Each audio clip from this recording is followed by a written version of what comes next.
mesmo tempo, Luísa e Sgabi, eu senti que a torcida do São Paulo, ela foi muito paciente até com o Rames Rodrigues pelas atitudes do jogador, às vezes de demonstrar ali, não tá muito afim do São Paulo, de ser esse cara que, recebe um baita salário e não entrega dentro de campo muito pela parte física. Há pouco tempo até a torcida do São Paulo tava gritando o nome do Rames quando ele aparecia ali no aquecimento, o treinador chamava. E com esses caras, que por mais que não sejam aí uma sumidade, o Juan e tal, um cara que precisa desabrochar, a tolerância é zero às vezes. Eu não consigo entender como, pra alguns, a torcida do São Paulo, o Rames e tal. O cara nunca, mostrou que tava muito aí pro São Paulo. E uns caras ali que podem, né, não ser um craque de bola, mas que você sabe que estão ali se dedicando. O Juan, por exemplo, mal ou bem, ele tem muito mais participações em gols do São Paulo do que... ele participa daquele gol importantíssimo em Itaquera, né? Acho que pra quebra do tabu no ano passado. Do Luciano ano passado na Copa do Brasil. Isso, exatamente. Ele no jogo contra o Cruzeiro, do jogo contra o Fluminense, ele aperta ali o Fábio também.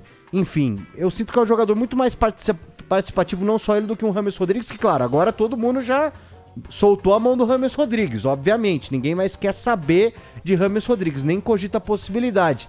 Mas não sei, cara, às vezes eu acho que a tolerância do São Paulino, claro que eu não generalizo, tem perfil e perfil de torcedor, tem aquele cara que vai até o fim com o jogador, principalmente da base, mas eu sinto que a tolerância baixou um pouco com os caras da base, não sei o que vocês acham. Eu acho que essa é uma questão histórica do São Paulo, né? Desde o Casemiro, a gente pode lembrar, o Casemiro também saiu quase que pela porta dos fundos e virou o jogador que virou. Você citou vários aí, o Rodrigo Caio também é um bom exemplo, que era tido ali como jogador de condomínio. Teve aquele lance do fair play que também, para a torcida do São Paulo, pegou muito mal. E depois, apesar das lesões, do histórico de lesões recentes, jogou muito bem pelo Flamengo, né? Fez parte daquele time super campeão. Então isso, de fato, vem acontecendo. O Rodrigo Nestor passou por um momento muito difícil, agora, né, que ele está conseguindo aí crescer, ainda não é um titular absoluto, aliás, até podemos discutir isso depois, mas acho que agora que ele vem ganhando mais moral mesmo, depois de ter sido decisivo na final da Copa do Brasil. E sobre o Rames, me parece que ele chegou muito badalado pelo currículo e não pelo que vinha apresentando. Por ter a história da Copa do Mundo com a Colômbia, ter sido artilheiro, por ter jogado no Real Madrid. Eu fiz a chegada dele no aeroporto, foi num domingo à noite, assim, e eu me lembro, gente, parecia que era o Michael Jackson chegando no Brasil, assim.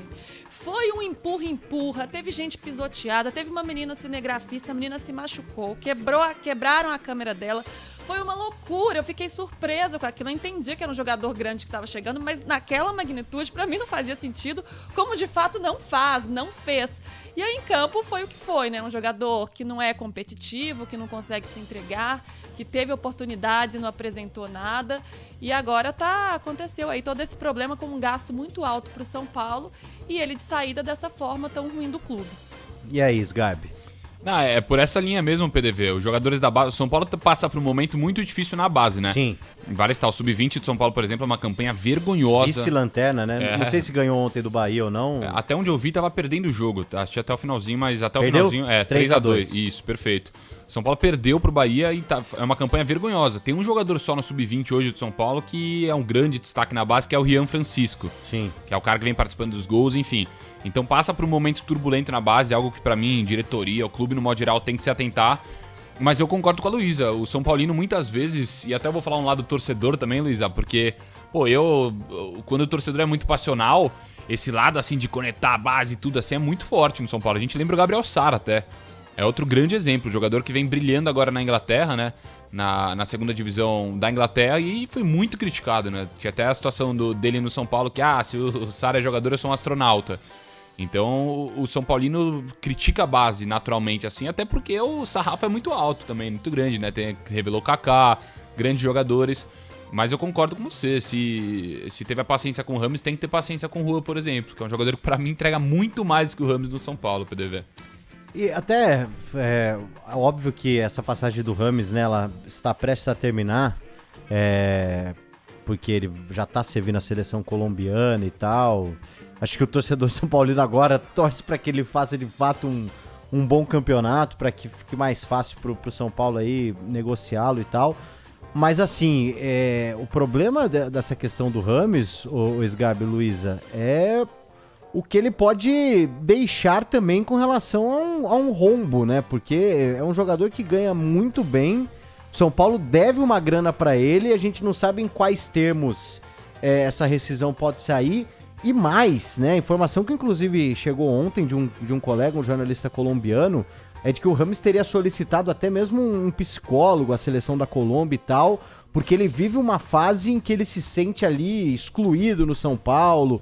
E muitas vezes essa questão do jogador ali se sentir excluído do ambiente de trabalho, o cara pode transformar isso até mesmo num processo trabalhista, né? Os caras estavam me deixando de lado lá, a gente sabe que hoje o jogador não pode ser, por exemplo, afastado. Então assim, eu não sei se essa história do Rames no São Paulo vai terminar, acabou, cada um segue seu rumo. Eu acho que o São Paulo ainda pode ter, igual essa história do Daniel Alves, né? O São Paulo até hoje paga uma grana pro Daniel Alves de rescisão, do que tava devendo e tal. Eu não sei não, cara, se vai ser um final meio tipo, vai cada um pro seu lado, valeu, não deu certo. Tem esse problema também, né, PDV? Porque hoje, para um Rames Rodrigues, por exemplo, também entrar na justiça que o São Paulo deve direito de imagem, daquele jeito que a gente sabe que funciona, e não é difícil. Só que é um jogador que o que eu soube de bastidores, né, do São Paulo, assim, primeiro que ele não deu certo, né, não teve oportunidades com 3 treinadores. Pra mim, ali, o Carpini, no começo do ano, tinha que ter colocado ele, até antes do que colocou, pro São Paulino ver. O São Paulino queria ver, o que é o Rames, entendeu? E quando ele entrou com o Zubeldia contra o Barcelona, lá em Guayaquil, se eu não me engano... 5 minutos, né? Isso, ele entrou 5 minutos. No dia seguinte, ele perguntou, eu quero jogar um pouco mais que 5 minutos. E não foi bem visto, basicamente, ele ter feito essa cobrança, que eu não sei o tom, né? Mas enfim, mas não foi bem visto e é um jogador que não vai mais ter oportunidade com o Zubeldia já, não deve jogar mais pelo São Paulo. Seria uma reviravolta muito grande se ele jogasse pelo São Paulo mais alguma vez nessa temporada. O Carpini, Luísa, não teve o tamanho ali, acho que na época, pra... Igual o Dorival, né? O Dorival conseguia ali, o Dorival recebeu o Rames Rodrigues justamente por uma disputa ali de semifinal de Copa do Brasil.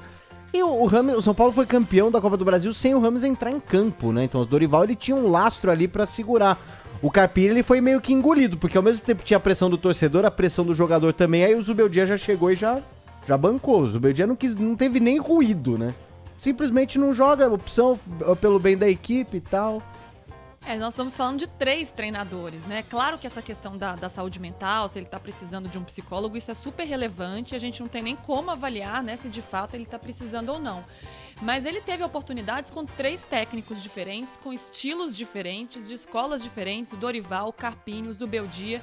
E me parece, pelo que a gente observa, que o Zubeldia, ele chegou olhando todo mundo. Tanto que jogadores que não vinham tendo oportunidades com o Carpini conseguiram crescer sob o comando do Zubeldia. Ele até falou uma coisa que eu acho muito interessante, que é um olhar descontaminado sobre os atletas. Então ele deu oportunidades para os que vêm se destacando. A gente pode falar do Bobadilha, Alan Franco, Patrick, enfim, vários outros. Então me parece que ele tem um perfil de olhar para todo mundo. Não dá pra gente falar se isso não aconteceu com o Rames, mas com um jogador do tamanho do Rames, eu imagino que ele tem observado de perto, né? Agora, de fato, ele não entregou. Ele foi para um jogo contra o Palmeiras, que era um clássico, um jogo importante. E ele não conseguia fazer nada em campo.